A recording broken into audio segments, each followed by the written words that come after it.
everyone, Sue here. Welcome to my channel. Back in the 1970s, and yes, I know that's a long time ago, I had an epoxy resin kit called Plasticraft. Now, I loved that kit. I loved the creativity, but the smell of the chemicals was something else. It really stank the house out. But it was a great kit, and it came with its own moulds and various pigments and decorative objects to embed, like tiny shells and dried and dyed organic matter, and even jewellery findings like this brooch pin. I was always on the search for things to experiment with embedding, and I had some lovely results. One of my favourites at the time was a butterfly wing, but I eventually found that too grisly to keep. This brooch is the only item I made that I've kept for all of these years, because inside, swimming through these tiny little fronds of seaweed, is a glass fish charm that my mum gave me. And although I'd never seen it before, she'd had it since she was young. And I remember the moment she gave it to me, as it had such a special meaning for her, and the emotional wrench of parting with it for her child's craft project wasn't lost on me even then. I felt rather guilty, and that's all about a mother's love. But ever since then, I haven't done any work with epoxy resin, and I know it's really popular these days. So I bought another kit, and I haven't opened it yet, so this is a bit of an unboxing video as well. It comes in quite a nice decorative pack, and I only bought a small amount because I didn't want to do a huge amount of epoxy resin work. But let's see what we've got inside. Oh, I wonder what that is.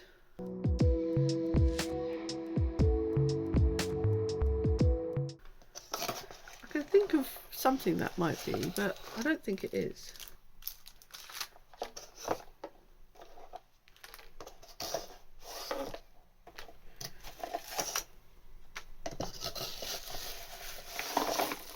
Oh, all sorts of things here. Got quite a few more of these. Yeah.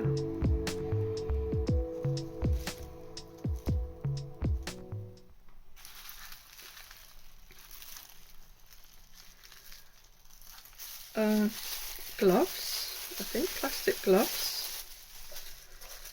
More of those. Some pipettes, plastic pipettes. This is taking me back to my time in the lab.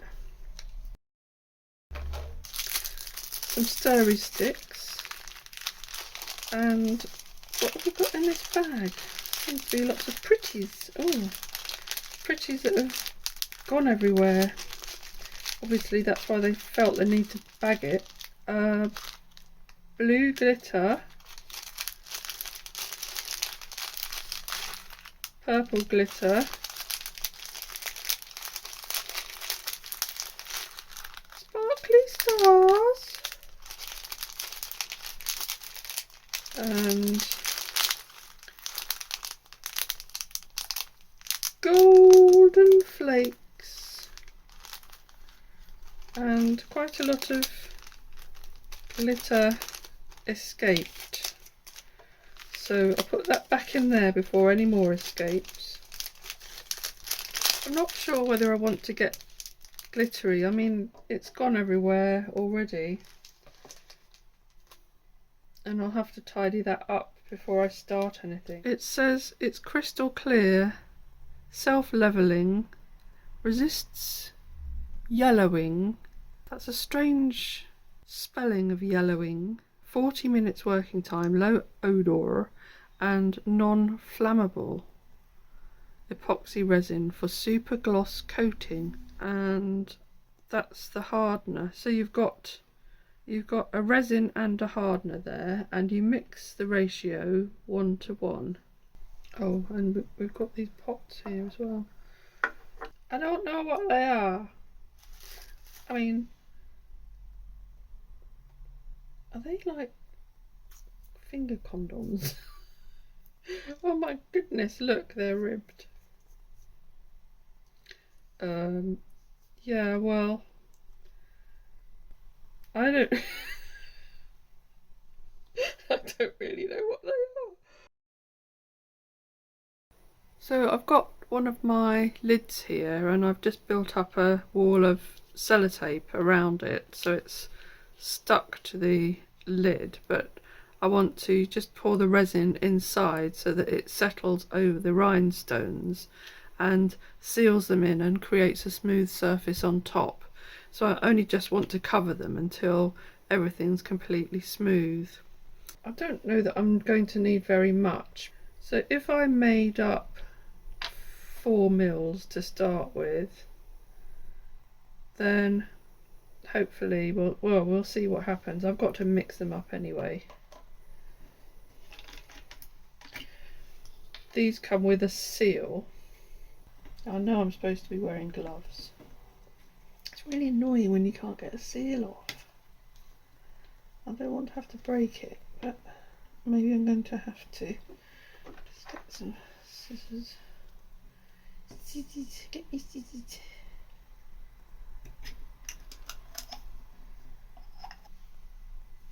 So pop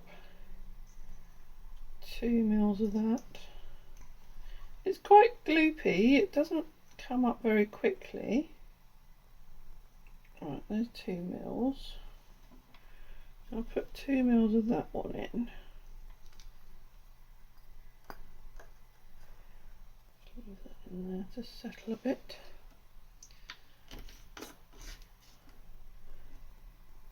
Now I sort of wondered whether these might be to stop the air getting in once you've broken the seal, so that's what I'm going to use it for. Who knows?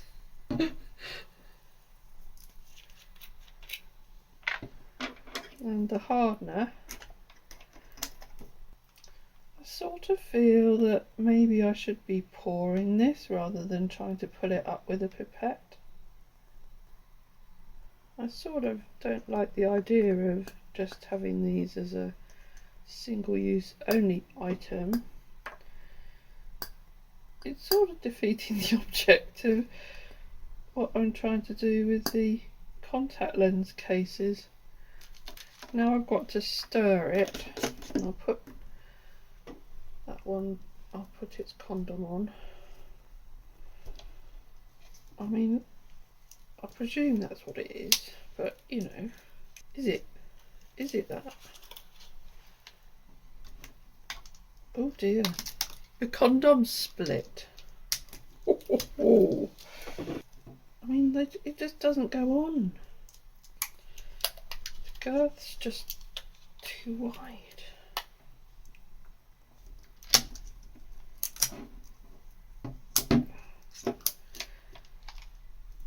See, that's bad, that's got air in it now. There we go. Right, whether that works or not, I don't know. You're supposed to stir until it's not turbid anymore, but it seems that the more I stir it, the more bubbly it's getting. Tell me if I'm doing this right. I really can't remember all those years ago putting hardener in. I'm sure we did. Right. It's got quite a few bubbles still in there, but hopefully they'll just move to the top and disperse. So let's get my lid and just pour that in.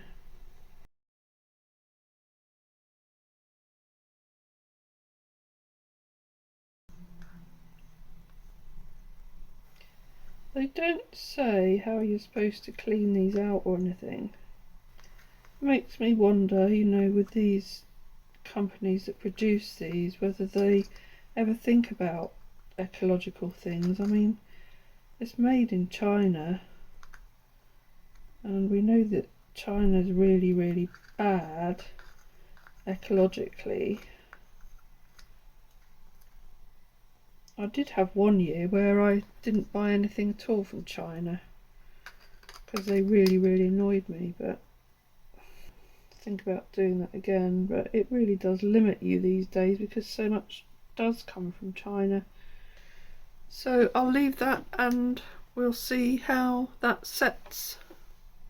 Well, I can confirm that using clear tape just stuck onto the lid was not a success. The resin just went straight through the holes where the sellotape hadn't quite stuck on and leaked everywhere, and I haven't even saved the mess to show you, but I have made another one very quickly. And the reason why I didn't use one of my original ones is because this is what happens when you put resin on rhinestones. And of course I hadn't appreciated the fact that the rhinestones are made of resin also, and when you put clear resin on them it completely obliterates all the facets, so you end up with what looks like little round coloured mirrors. Anyway, with this one I had some Dymo tape, which is shiny on the inside, or the outside as it would normally be, and it's a little bit more rigid, and I glued it all the way around the edge of the lid so that there weren't any gaps at all. So I did a repour just to show you that rhinestones aren't a great idea for embedding in resin because they lose their sparkle. I'm just going to unpick this and see what it looks like now it's set. It seems to have left a layer of tape on the outside. Perhaps that's some sort of chemical reaction, and it's created a bit of a meniscus, so it's not entirely flat, and I'm going to probably need to sand this down. It seems to be quite well stuck on. I think I'll have a go. Well, it's not too bad, and with a better polishing technique I'm sure it would be quite nice. It's not coming off, and that might be a technique to think about in the future. So I've mixed some more up, and I'm going to use this silicone mini tart case to make a placemat. I've put 30 ml of each in, and I'm just going to create a base in clear, which will be the top. I'm going to pour a thin layer in and just see how that works. I've made sure that it's completely clean and dry, and just let it find its level. And I've only used 30 ml, and that seems like a couple of millimeters in thickness. And then I just need to make sure that that's completely flat, so I'm going to put something across it to make sure that it's flattened out properly. And I've got enough in there, I think, to make another one, so I'll just go and get another one and pour some more into there. If that's not enough, then I can always make some more up once it's set, just to add some extra depth. I've noticed when this sets you can just crack this off the inside of these measuring cups and reuse them, which is great because I don't really like throwing plastic away when it's only had one use. I think that's about equal. What I've done with these is to embed some leaf skeletons into them, and I did make some rookie errors. You can see under my microscope that there are quite a few air bubbles in there. There are various ways I've read online to remove the air bubbles, and one way is to blow a hot air gun over the surface, or even a chef's torch, or to spray the surface with some sort of alcohol that pops the surface tension. I didn't put quite enough in to completely flatten these.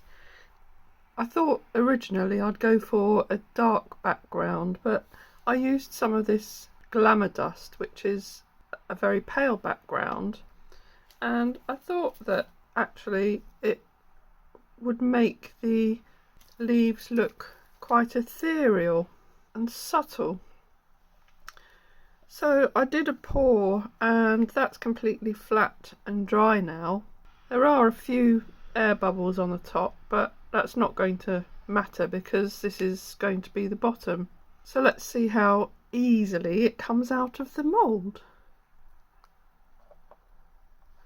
Breaking away from the edge pretty well. Shall I do one of those stupid videos where it just takes ages and ages to show you something and you have to wait right to the end to actually see it? I'm not going to be so cruel. I would just say though that a resin has crept up slightly along this edge, and I'll definitely need to sand down this sharp edge, because I noticed when I was pulling it out of the mould it was actually grabbing bits of the silicone and shaving them off.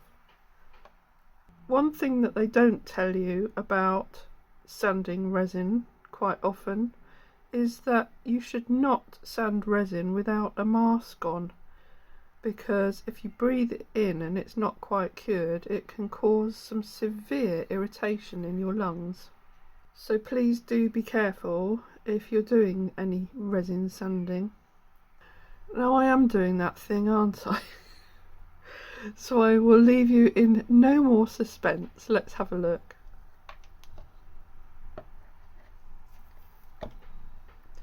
And that does have a very ethereal look to it. I'm actually quite pleased with that. And the scalloped edge is really quite pretty. And I think the fact that I've used glitter means that any of the bubbles that were in this aren't really very noticeable. So that was quite a good call actually. I think they might be quite pretty for drinks coasters out in the garden. I hope you enjoyed watching me reintroduce myself to epoxy resin casting after all these years. If you've tried it yourself and you've got any tips that you'd like to share, I'd love to hear them in the comments. Thanks for watching, and I hope to see you again soon.